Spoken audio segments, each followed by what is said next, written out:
दोस्तों, प्रभु यीशु मसीह में आप सभी को जय मसीह की। और मैं Rupesh Bhardwaj daily Bible news में आज फिर आपका स्वागत करता हूं 23 नवंबर की सुबह को। और इस सुबह हम परमेश्वर के अद्भुत और रहस्यमय वचन के सफ़र पे चलेंगे मेरे दोस्तों। तो दोस्तों, आज का जो हेडिंग है वो ये है कि झूठ के अनुसार चलो। हाँ, सही में झूठ के अनुसार चलो।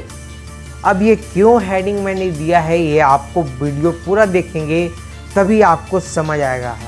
आज का वचन पहले मेरे साथ खोल लें। इफिसियों 6 अध्याय उसका 14 पद हम पढ़ेंगे। इफिसियों 6 अध्याय उसका 14 पद यहाँ कुछ इस प्रकार से लिखा है, सो सत्य से अपनी कमर कसकर। कहने का मतलब ये है मेरे दोस्तों कि ये सत्य का कमरबंद के बारे में इस वचन को जब आप पूरा पढ़ेंगे तो कमरबंद के विषय में कहा गया है।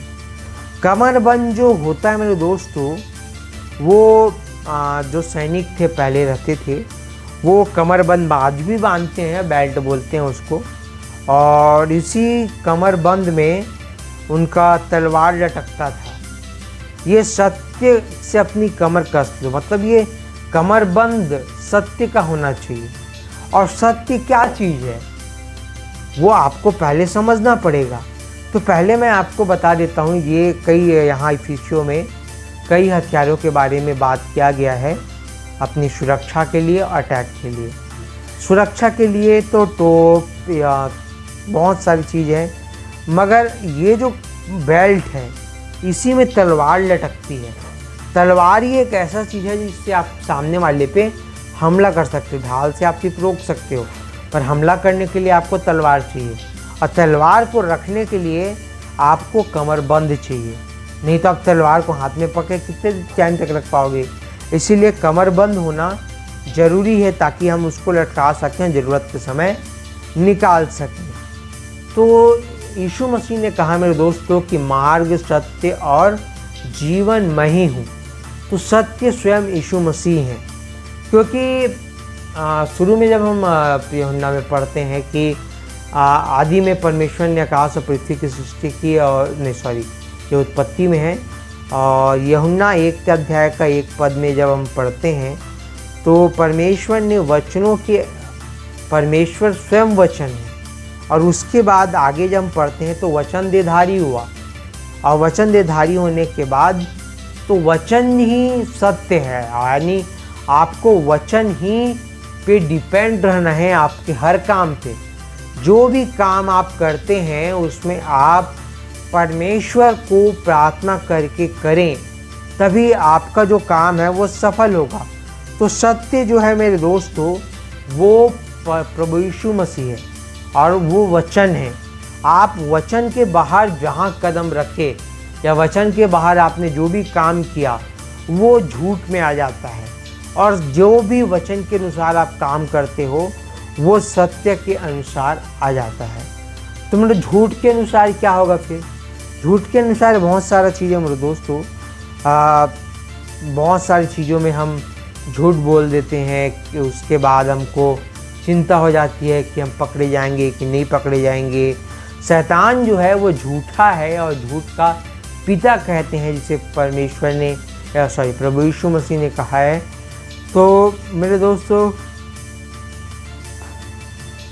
कहने का मतलब ये है मेरा कि सत्य जो है वो वचन ही है। वचन को जब हम पढ़ेंगे, उसके अनुसार चलेंगे, तभी हम सत्य के अनुसार चल पाएंगे, नहीं तो हम झूठ के अनुसार चलने लगेंगे। तो मेरे दोस्तों, यदि जीवन में किसी विचार, परिस्थिति, निर्णय, समस्या के प्रति दुविधा है आपके जीवन में अगर, तो परमेश्वर के वचन के द्वारा सत्य को ढूंढिए।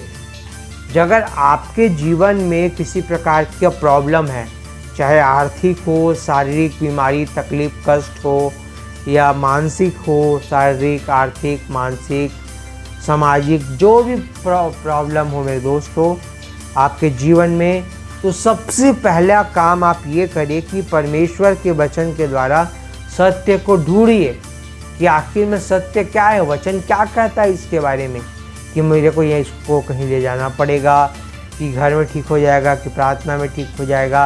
ये बात है तो मेरे दोस्तों, ये सारी चीज़ हमको ढूंढना है, वचन से खोजना है और जीवन में हमारे लागू करना है, तभी हम सत्य के अनुसार चल पाएंगे। नहीं तो हम झूठ के अनुसार 95% क्रिश्चियन लोग झूठ के अनुसार जीते हैं। वे जीते तो हैं पर झूठ के अनुसार, सत्य के अनुसार नहीं। संडे को जाते चर्च ज़रूर हैं पर बाहर आते साथ वो क्या करते हैं वह हम सब जानते हैं। तो मेरे दोस्तों, मैं आपसे अलविदा लेता हूँ। मिलते हैं कल आज शाम को। तब तक के लिए आप सभी को नमस्कार।